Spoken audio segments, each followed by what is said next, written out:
몇 년 전에 미국 뉴저지에서 제가 이런 경험을 했습니다.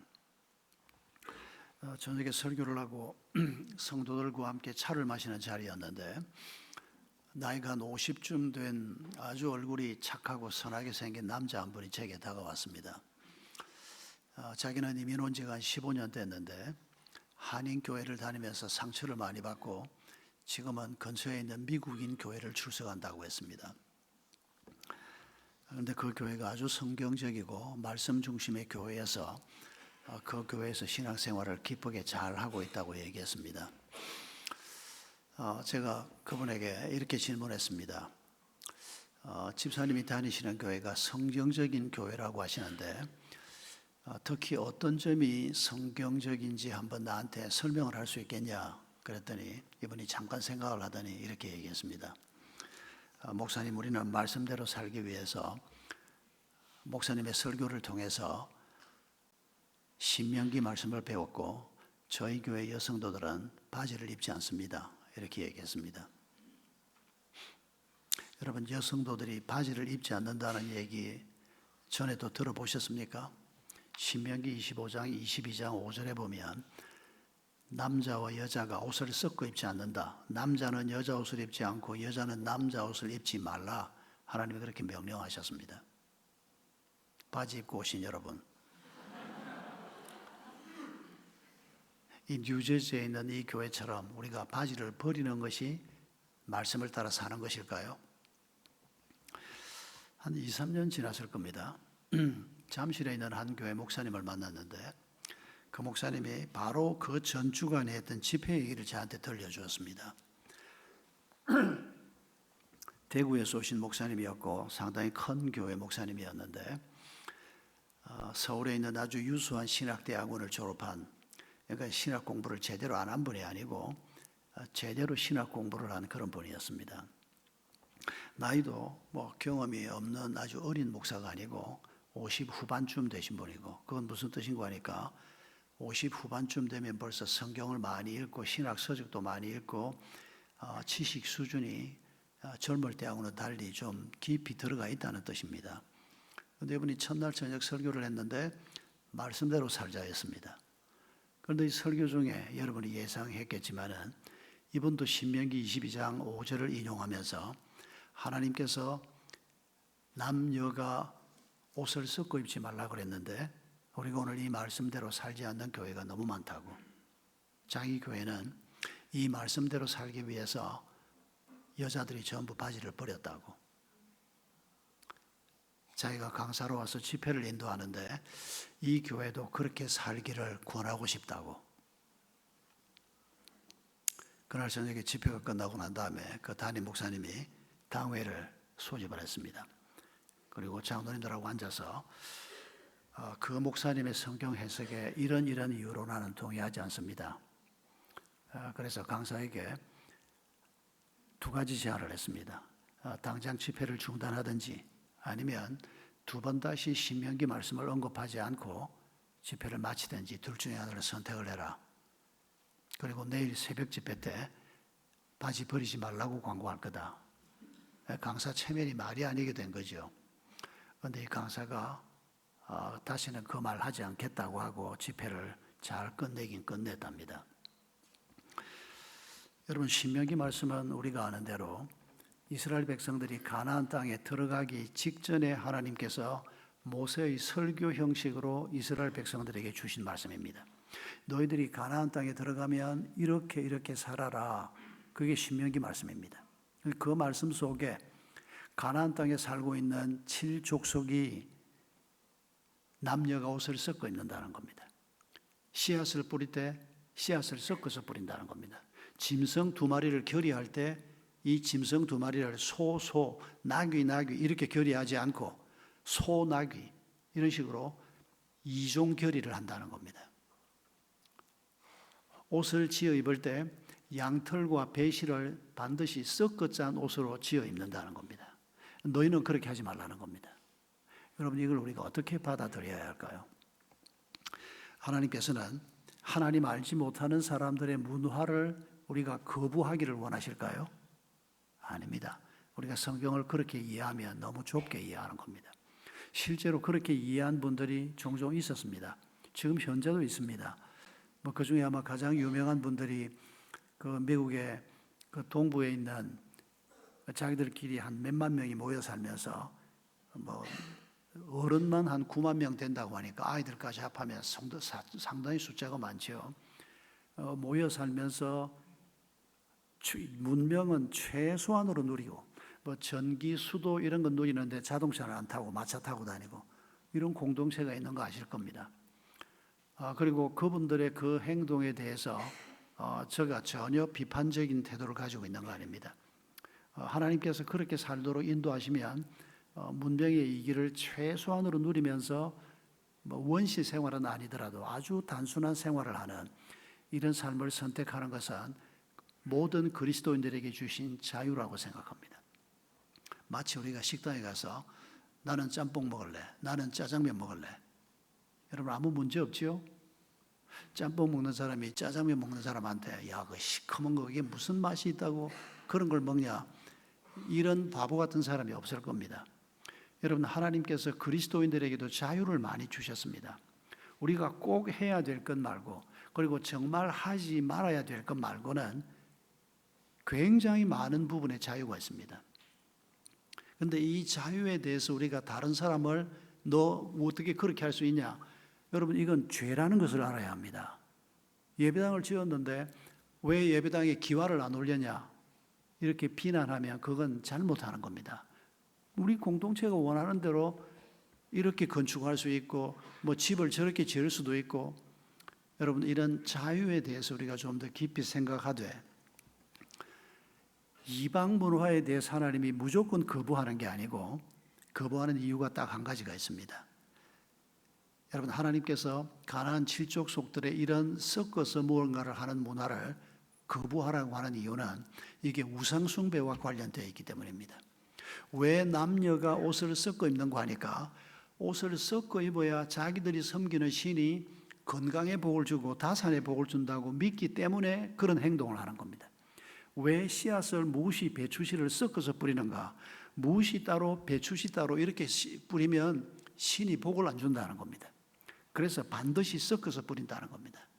뭐 양털과 배씨를 섞어서 하는 것도 마찬가지고 제가 대학 1학년 때 우리 SFC 수양회에 윤 목사님이라는 강사가 오셨는데 이분이 대학부 성경 공부를 인도하면서 양털과 배씨를 섞어 짠 옷을 입지 말라. 그 말씀을 인용하면서 이 말씀 때문에 자기는 평생 동안 순모양복만 입는다 그랬습니다. 깜짝 놀랐습니다. 대학 1학년 때 신명기를 읽어본 적이 없는데 처음 그 목사님한테 얘기를 하는데 그렇게 얘기하니까 그때만 해도 대학 1학년인데 양복이 없었습니다. 그런데 그 이듬해 제가 이제 양복을 지어 입어야 되는데 전도사로 이제 교회를 하게 돼서 순모양복이 비싸더라고요. 그때만 해도. 그리고 그 양복점 직원이 이 순모는 비싸기도 하지만 구김이 잘 오기 때문에 혼방이 좋다고 고민을 했습니다. 그 목사님은 혼방 입으면 안 된다 그랬는데 근데 제가 그 후에 몇 분에게 신문을 해봐도 시원한 답을 주는 분이 없었습니다. 그래서 하나님이 그렇게 우리한테 이거 해라 저거 해라 간섭하실 분은 아니지. 사실은 그때만 해도 이 해석에 대해서 명확하게 배우지 못한 때인데 제가 그냥 혼방 천양복을 해 입었습니다. 그때는 좀 마음이 조금 아슬아슬했습니다. 이거 만약에 이거 이랬다가 아니면 이거 버리게 되면 어떡하지 이런 생각도 하면서 해 입었는데 여러분 하나님께서 우리에게 말씀하는 것은 우상을 섬기는 자들이 그 우상을 섬기는 행위 때문에 생활에 이런 모습이 나타난다. 이런 건 너희들이 따라가지 마라. 이게 여러분 에베소가 얘기하는 세상 풍조를 따라가지 않는 그리스도인의 삶입니다. 그래서 우리가 이 말씀을 바르게 이해해야 됩니다. 우리가 이렇게 잘못 이해하면 우리는 바지 입지 않는 운동을 합니다. 여러분 이건 말씀의 칼이 아니라 아예 말씀의 날이 없는 겁니다. 이런 말씀의 칼을 가지고는 썩은 호박도 하나 자르기가 어렵습니다. 아마 우리가 그런 운동을 하면 그러면서 우리는 진리 운동한다, 말씀 운동한다 그러면 사탄이 깡충깡충 춤을 출 겁니다. 저 어리석은 것들, 성경을 저렇게 꽈배기처럼 머릿속에 집어넣어 줬더니 그걸 지금 하나님의 말씀이라고 들고 나가서 지금 진리운동하고 있다.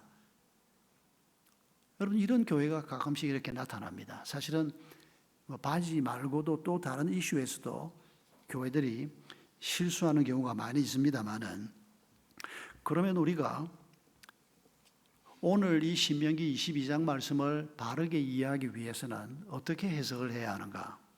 어떤 분들은 이건 옛날에 기록한 거니까 오늘 우리하고는 아예 상관없다, 이렇게 구약을 생각하는 분들이 있습니다. 그래서 아예 구약은 읽을 필요가 없는 책이다, 심지어는 그렇게 가르치는 교회도 있습니다. 아닙니다. 구약은 신약의 뿌리입니다. 우리가 신약 성경을 잘 이해하려고 하면 구약을 이해하지 않고는 신약을 이해하기 어렵습니다. 그래서 그리스도의 관점에서 혹은 그리스도 중심으로 구약을 이해하는 법만 배우면, 그건 어떻게 배우나? 신약에 나옵니다. 신약에서 구약을 어떻게 해석해야 하는지를 사도들이 예를 보여주고 있습니다. 이를테면 토요일 날 성전에 가서 혹은 회당에 모여서 성경 말씀을 배우고 안식일을 지키던 것을 안식 후 첫날 예수님이 부활하신 날로 사도들이 바꾸는 장면이 나옵니다.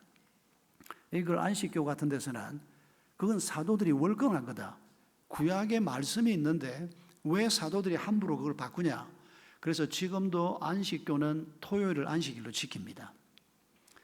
그건 만약에 나는 토요일을 안식일로 지키겠다 그런다면 그렇게 하라 그러십시오.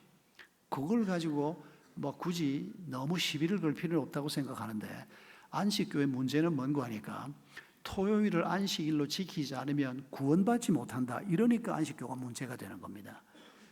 여러분, 구원은 어떤 날을 지키는 데 있지 않다고 사도 바울이 얘기하지 않습니까? 예수 그리스도를 통해서 구원이 이루어지는 겁니다.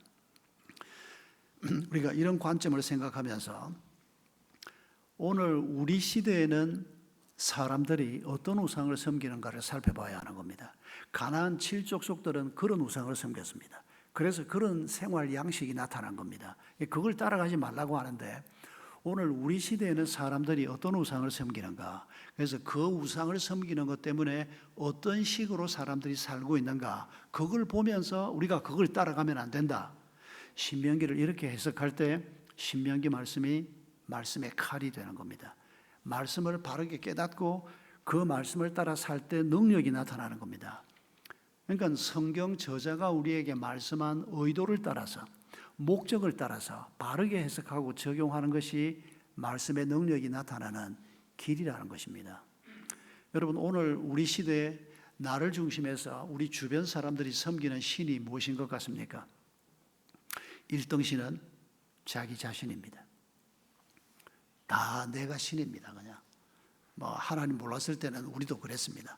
내가 기분 나쁘면 세상에 아무리 좋은 일도 그건 좋은 일이 아닙니다. 내가 기분 나쁜데 100놈이 1000놈이 기분 좋다 그러면 그게 무슨 상관이야? 난 기분이 안 좋은데. 이 이기심이 가득한, 여러분, 이 이기심이 바로 아담 하와가 선악과를 따먹을 때 바로 그 중요한 죄라는 것을 잊지 말아야 합니다.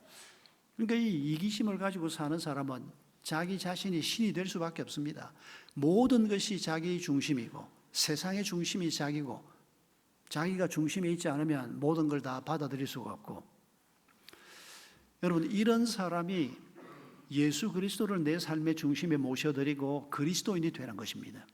우리가 아직 완전하진 못해도 매사에서 그리스도 중심의 삶이 무엇인가를 고민하는 겁니다. 여러분, 오늘 사람들에게 또 다른 우상이 뭡니까?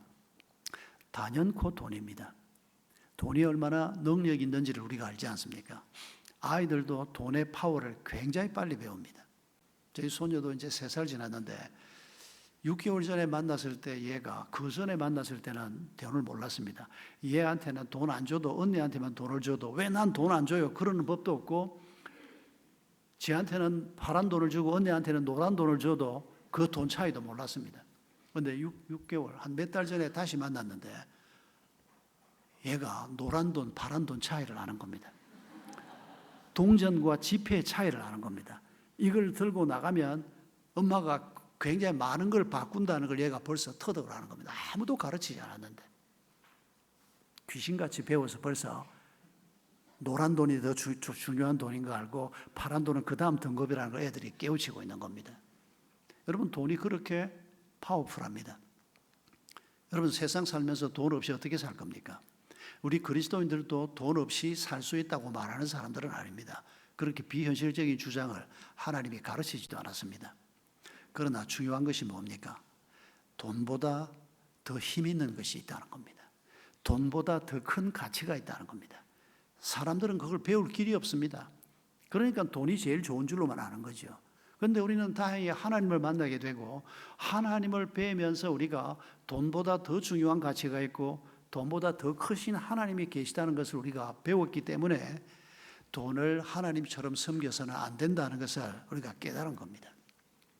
그런데도 이 돈이 너무 힘이 세다 보니까 우리도 모르는 사이에 이 돈이 하나님만큼이나 우리 삶에서 중요하게 자리를 잡는 겁니다. 그래서 예수님이 하나님과 만몬을 동시에 섬기면 안 된다라고 가르친 겁니다. 돈을 우상으로 섬기는 사람들의 삶의 태도가 어떤 겁니까? 죽으라고 일합니다. 그러다가 죽습니다. 우리는 그러지 말라는 겁니다.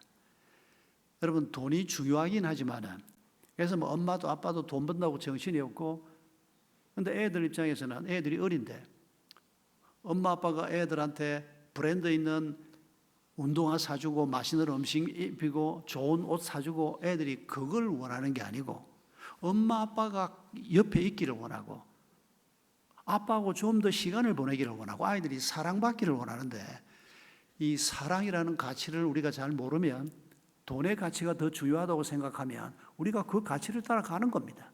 이게 이상한 일이 아니고 자연스럽게 우리가 그렇게 되는 겁니다.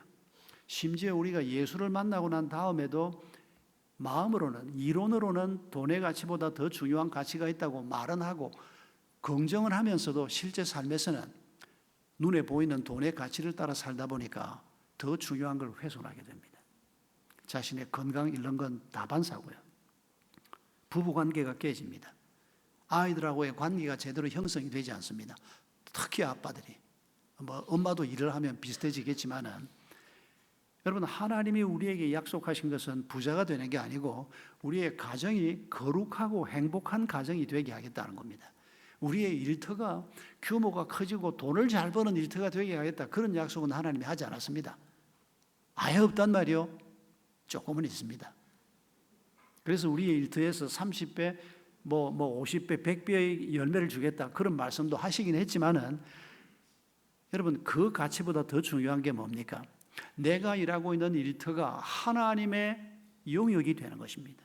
하나님이 다스리는 곳이 되는 것입니다. 돈이 다스리는 곳이 되는 게 아니고, 그래서 우리가 우리의 일터에서 내 영향이 미치는 만큼 우리가 실험을 하는 이유가 바로 거기에 있는 겁니다.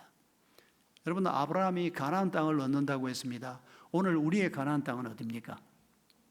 오늘 우리의 가나안 땅은 우리가 실제로 땅을 사서 그 땅을 하나님 앞에 드리는 그런 땅이 아니고, 내가 가정이든 결혼을 했으면 가정입니다.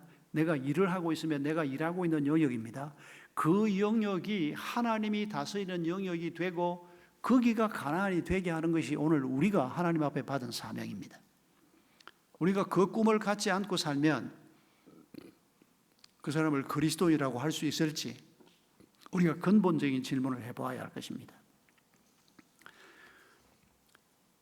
학벌이 우상입니다. 예수 믿어도 우리가 참 벗어나기 어려운 우상 중에 하나가 돈, 학벌 이런 거 아니겠습니까? 우리 아이들이 세상으로 나갈 때 스카이 대학 배지를 들고 나가고 하버드 졸업장을 들고 나가면 세상 살기가 더 낫지 않을까? 예, 동의합니다. 분명히 조금 더 나을 겁니다. 그러나 여러분, 하나님께서는 그 가치를 그렇게 중요하게 생각하지 않습니다. 그래서 하나님께서는 스카이 대학 출신들을 제자로 부르지 않고, 뭐 제자들 중에서 똑똑하고 공부 많이 한 사람이 아주 없는 건 아닙니다. 그런데 대부분은 평범한 사람들입니다. 어떤 분들은 베드로, 안드레, 야고보, 요한 이 주 12제자 중에 주력 부대인 이 네 사람이 어부 출신 아닙니까? 그리고 어떤 분은 설교를 하는데 어떤 목사님이 불황무식한 베드로를 비롯한 어부들을 하나님이 부르셨다고. 아닙니다. 베드로가 그리스로 편지를 쓸 수 있던 사람입니다. 베드로 전후서가 여러분 베드로가 쓴 편지입니다. 성령 받아서 하지도 못하던 그리스를 하게 된 게 아니고 그 시절 사람들이 다 그리스를 어느 정도 했습니다. 일제 때 우리 어머니가 일본말을 꽤 하셨다고 그러더라고요. 자연스럽게 배우게 되는 겁니다. 그리고 자기 배를 가지고 나가서 물고기 잡아서 바꾸어 먹고 팔고 하는 이런 행위를 할 수 있는 사람들은 적어도 그 사회에서 상류층은 아니더라도 중산층 정도는 되는 사람들입니다. 자기 배 가진 사람들이면.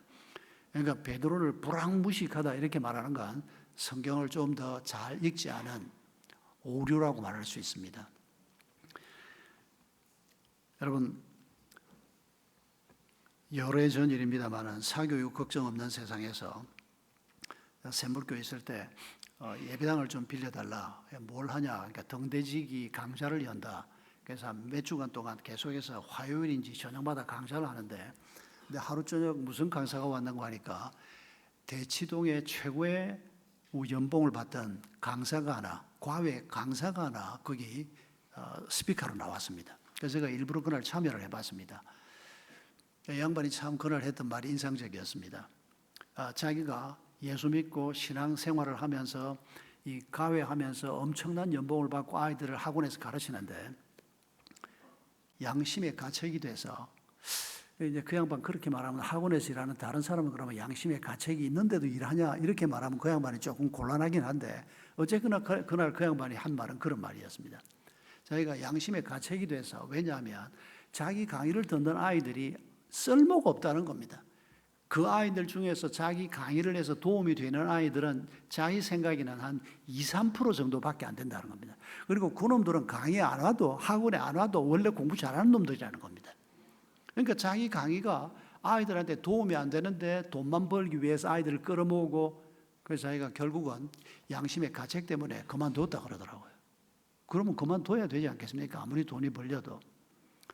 그러니까 그분 말이 제가 잊을 수가 없는 게 제가 그러면서 나중에 우리가 대안학교 샘물교에서 시작할 때 선생님들이 과외 안 하는 학교를 만들겠다 그럴 때 제가 동의를 했던 이유가 사실은 그분 강의 때문입니다. 그 강의를 들었기 때문에 이게 과외해서 아이들이 공부를 잘하는 게 아니고 스스로 공부할 수 있도록 해야 되는구나. 그런데 우리 선생님들이 학교를 만들면서 목사님 앞으로 우리 학교가 이런 학교로 가겠습니다. 제가 충분히 동의가 됐습니다. 여러분, 부모가 아이를 학원에 보내놓으면 안심이 돼서 그러는지 아이가 학원에 안 가면 뭐 학원 안 간다고 야단을 쳐서 기어이 학원을 보내놓고는 그 아이가 공부에 별 도움이 안 되는데도 그 짓을 우리가 되풀이합니다. 시간 쓰고 돈 쓰고. 근데 더 중요한 것은 아이들을 공부하라고 닥달을 하면서 부모 자식 관계가 제대로 형성이 안 된다는 게 문제입니다. 아이들은 부모에 대해서 늘 피해의식이 있습니다. 상처가 있습니다. 여러분, 우리 아이들이 사실은 부모 때문에 받는 상처가 없는 아이들이 한 명도 없고 한 명도 없다는 것을 우리가 먼저 기억해야 되고, 다행히 그래도 많은 아이들은 상처도 받지만은 부모의 사랑 때문에 그 상처를 넘어서는 가정이 한 절반은 된다고 생각하는데, 그런데 그 상처를 품고 사는 사람들도 꽤 많습니다. 제가 한동에 가서 참 가슴 아픈 것 중에 하나가 4,300명 한동 학생 중에 한 1,000명 정도가 PK, MK들입니다. 목사들, 선교사 딸들입니다. 한 1,000명이 지금 와 있습니다. 그런데 이 아이들 중에서 한 절반이 신앙적으로 헤매고 있는 아이들입니다. 상처가 많은 아이들입니다. 그 중에 몇몇 아이들하고 면담을 해보면 부모님께로부터 받은 상처, 그 상처가 단순히 관계만이 아니고 부모님들이 너무 힘드니까 아이들한테 잘 못해줘서 오는 상처를 포함해서 이런 모든 상처가 하나님과의 관계를 훼손하는. 그래서 그제는 제가 한 아이를 만났는데 얘가 이렇게 얘기합니다. 1학년인데 목사님, 저를 도와주는 세습이 형이, 그러니까 학교에 입학하면 1:1로 아이를 붙여줍니다. 그 1:1로 세습이, 제가 그 뜻을 알았는데 지금은 뜻을 모르겠습니다. 이 아이들이 1:1로 계속 뭐든지 도와줍니다. 학교 안내부터 시작해서 뭐 계속 도와주고 이렇게 관계를 맺는데, 이 1학년 아이, 남학생 아이가 저한테 자기 세습이 형이 선교사님 아들인데 한참 교제를 하다 보니까 교회를 안 가더라는 겁니다. 그래서 형 교회 가자. 내가 가는 교회 가자. 그러니까 그 형이 말하기를, 선교사 아들인 걔가 말하기를, 네가 날 교회 데리고 가려고 하면 나를 한번 설득을 해봐라. 나는 하나님을 믿지 않는다. 네가 나를 설득하면 내가 교회 갈게. 이 형을 어떻게 하면 좋겠냐고 저를 찾아왔어. 지 문제가 아니고. 참 얼마나 가슴이 아픈지. 그런데 이런 아이들이 학교 안에 많이 있습니다. 정확한 이유는 모르겠습니다. 그런데 많은 경우에 그동안 제가 보아온 대로는, 저도 그 중에 하나입니다만은, 이거 공부를 좀 잘하면 분명히 아이들이 살아가는데 유리한데, 그래서 아이들을 공부를 하도록 좀 부모가 돕고 섬겨야 되겠는데, 이걸 닥달을 하고 이러다 보니까 부모 자식 관계가 깨져버리는 겁니다. 부모는 공부하라고 닥달하는 사람이 아니고 아이들에게 비전을 심어줘야 되는 사람입니다. 하나님이 살아계시고 그 하나님 앞에 네가 어떤 삶을 살아야 하고, 네가 그런 삶의 길을 가고자 할 때 하나님이 너의 편이 될 것이고, 그리고 엄마 아빠도 살면서 그런 은혜를 입었고, 이 믿음의 전수가 자녀들에게 이루어져야 되는데, 우리가 애들 공부하라고 하다가 그냥 더 중요한 것을 훼손해버리고 마는, 차라리 제가 보기에는 야, 공부는 못해도 괜찮다, 하나님이 너를 사랑한다, 이거 하나만 꼭 기억해, 그렇게만 해서 세상에 내보내도 저는 괜찮을 거라고 생각합니다. 목사님도 그렇게 했어? 그건 묻지 마세요. 제가 못했으니까 이렇게 얘기를 하는 거지. 그런데 지금 그 후회가 됩니다. 정말 아이들에게 하나님이 너를 사랑하신다, 네가 하나님의 사람으로 살면, 하나님의 말씀에 익숙한 자가 되면 하나님이 손에 쥐어주는 그 칼로 어떤 적도 이길 수 있고 어떤 환경도 넘어설 수 있고, 이걸 왜 어릴 때 좀 더 강조하지 못했을까? 지금에 와서 아이들 다 자라서 떠난 다음에 한동대학 가서야 지금 그런 생각을 많이 합니다. 그래서 제가 한동대학 아이들한테 설교를 할 때마다 제 아이들한테 10년 전, 20년 전에 했어야 했던 그 말이라 생각하고 제가 지금 열심히 설교를 하고 있습니다. 여러분, 마태복음 7장 22절 이하에 보면 예수님께서 나더러 주여 주여 하는 자마다 천국에 다 들어갈 것이 아니고 아버지의 뜻대로 하는 자가 천국에 들어간다고 말씀하시면서, 그날에 많은 사람들이 내게 이르되 우리가 주의 이름으로 선지자 노릇하고 주의 이름으로 귀신을 쫓아내고 주의 이름으로 권능을 행했습니다 라고 말할 터인데, 내가 그들에게 분명히 말한다. 나는 너희를 도무지 모르겠다. 이 불법을 행하는 자들아, 내게서 떠나가라. 여러분, 이 말씀의 뜻이 뭡니까? 나는 하나님의 이름으로, 예수님의 이름으로 주일날 예배도 왔고 11조도 하고 CGN 후원도 하고 뭣도 하고 뭣도 한다 그러는데, 우리 하나님이 볼 때는 그건 나하고 아무 상관없는 일이었다는 겁니다. 너 좋아서 하는 거고, 너 이름 내고 싶어서 하는 거고, 너 기분 나쁠 때는 언제든지 그만둬버리고, 그게 나하고 무슨 상관이 있는 거냐. 그러면서 쓰신 표현이 불법을 행하는 자들아 내게서 떠나라. 여러분, 이 단어가 사실은 문자 그대로 번역하면 이 무법한 자들아 내게서 떠나라, 이게 정확한 번역입니다. 이 법 없는 자들아 내게서 떠나라. 무슨 법이 없었다는 겁니까? 법은 하나님의 말씀입니다. 하나님의 말씀이 우리 속에 없었다는 겁니다. 그러니까 하나님의 말씀의 법이 없으니까 나는 내 법 가지고 사는 겁니다. 그러니까 내가 좋으면 하고 내가 싫으면 안 하고, 모든 결정의 근거에는 내가 있는 겁니다. 아니면 내가 영향받은 사람, 내가 좋아하는 논리, 이런 것들을 가지고 와서 사는, 그래서 우리 주님은 무법한 자들아. 그러니까 말씀이 칼이 돼서 우리 손에 있을 수가 없지 않습니까? 법이 없는데, 그리고 그 법을 가졌다고 해도 그 말씀을 겨우 그렇게 해서 그래서 바지 추방하자, 이런 정도를 하나님의 말씀 운동이라고. 여러분, 이걸 우리 주님께서 지금 경고하고 있는 것입니다. 며칠 전 제 큐티가 요한복음 9장이었습니다. 여러분, 요한복음 9장 2절에 이 유명한 말씀 기억하실 겁니다. 날 때부터 시각장애인이 된 사람을 만났습니다. 그때 제자들이 예수님께 이런 질문을 합니다. 예수님, 이 사람이 날 때부터 시각장애인이 된 것이 이 사람의 죄 때문입니까? 부모의 죄 때문입니까? 둘 중에 하나라고 생각한 겁니다. 여러분, 인간 역사 속에 불행한 일이 생길 때 그 불행을 놓고 이건 누구의 책임이다, 이런 주장들이 지금도 반복되고 있습니다. 지금 우리 주변에서도 그대로 반복되고 있습니다. 누구의 죄 때문이다. 예, 어떤 사람의 죄 때문에 교통사고가 났고 어떤 사람의 죄 때문에 내가 파산을 당하고 이런 일이 없는 것은 아닙니다. 그러나 우리 주님께서 하신 말씀에 우리가 귀를 기울여야 합니다.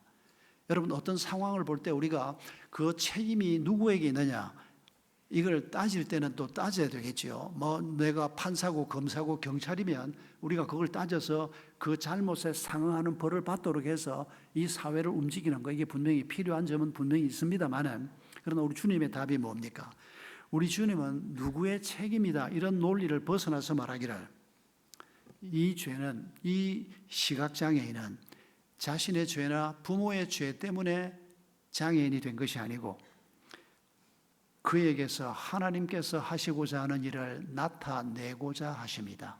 이걸 하나님, 예수님이 말씀하셨습니다. 여러분, 우리가 말씀을 따라서 사람을 보지 못하면 결국 예수님의 관점에서 사람을 보지 못하는 겁니다. 그러면 결국 그 사람을 우리가, 이거 너 죄 때문에 네가 지금 이렇게 된 거 아니냐, 너 죄 때문에 네가 이렇게 지금 가난하게 사는 거 아니냐, 우리가 이런 식으로 사람을 책망할 때 말씀은 능력이 돼서 나타날 수가 없습니다.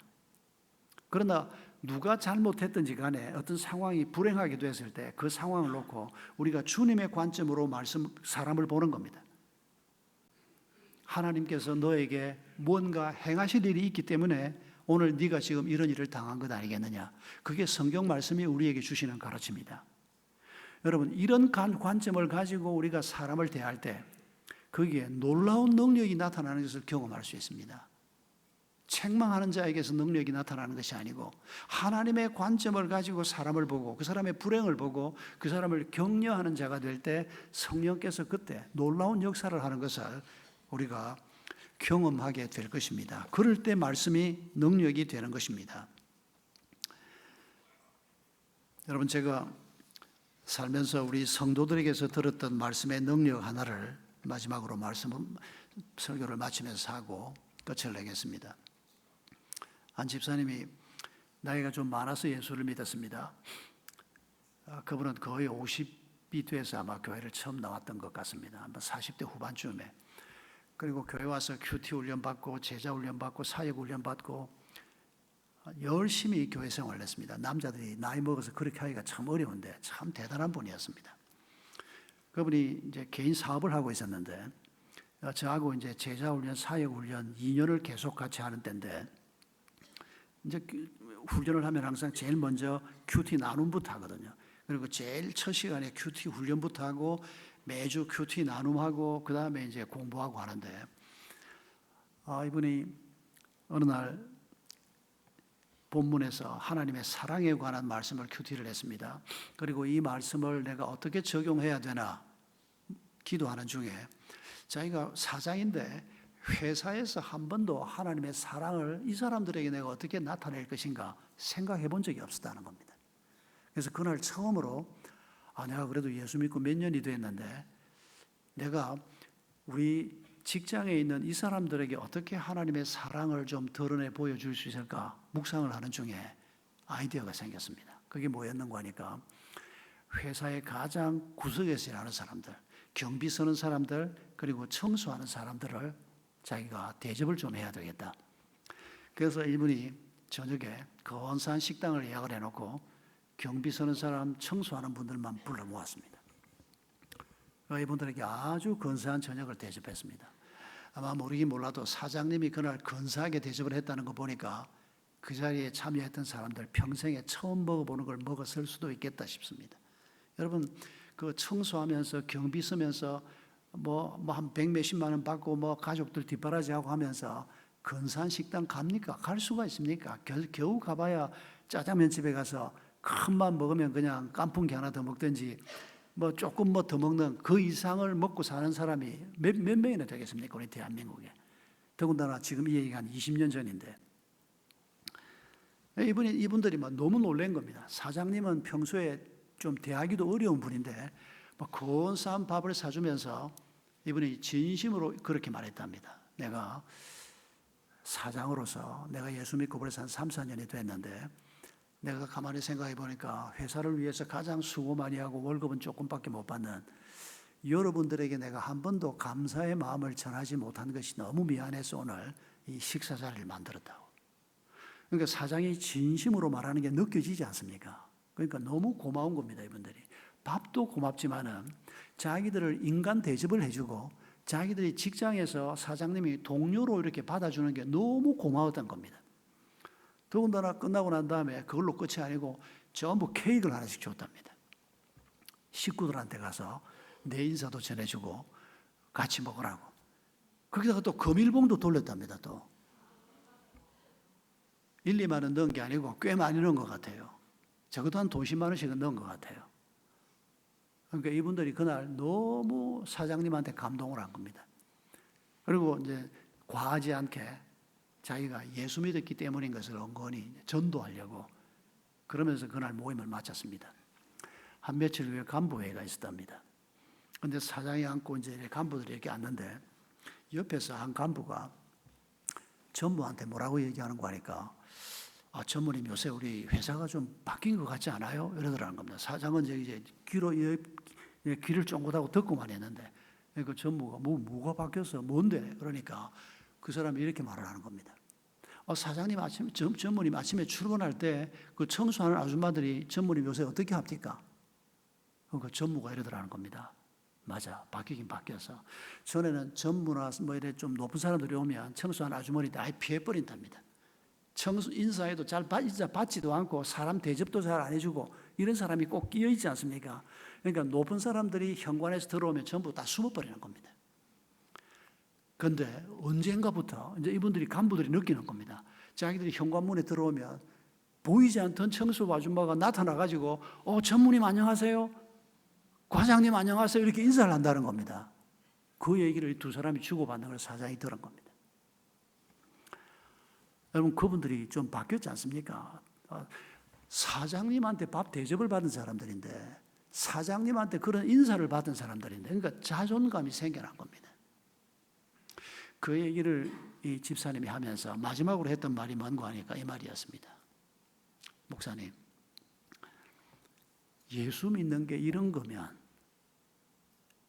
내가 왜 성경 말씀대로 좀 더 실천하지 않았는지 너무 후회가 된다고. 예수를 믿고 하나님의 말씀을 따라 한 가지 뭐를 해보면 거기에 놀라운 능력이 나타나고 거기에 놀라운 반응이 나타나는데 자기가 그걸 좀 더 잘하고 싶다고. 그분의 그 감정을 제가 잊을 수가 없습니다. 여러분, 우리가 예수를 믿는다는 것은 그냥 내가 받고 싶은 복을 하나님이 은혜 베풀어서 내가 원하는 그 복을 받게 해 주는 것이 아닙니다. 우리가 받고 싶은 복 그거 전부 내버리십시오. 뭐 그런 정도 복을 받으려고 우리가 예수 믿는 게 아닙니다. 하나님께서 우리에게 주시겠다고 하는 복이 있지 않습니까? 하나님의 백성이 되고 하나님이 주신 비전과 꿈을 가지고 살게 되고 내가 있는 곳에 하나님의 나라가 임하는 여러분 이런 삶을 하나님이 우리에게 약속하는 겁니다. 그런데 그 약속하신 분이 다른 분이 아니고 천지를 지으신 하나님입니다. 이 천지를 지으시고 지금도 운행하시는 하나님이 이 보잘것없는 우리 한 사람 한 사람에게 말씀하시는 겁니다. 그게 성경 말씀입니다. 그러니 우리가 이 말씀에 익숙해지고 이 말씀을 따라 한 걸음 한 걸음 걸어갈 때 바로 거기에서 성령의 칼이 적을 베어버리고 방해물들을 베어버리는 것 같은 이런 놀라운 역사를 우리가 경험해야 하는 것입니다. 경험할 때 우리가 진정한 성령의 사람이 되고 하나님의 사람이 될 수 있다고 주님께서 약속하는 것입니다.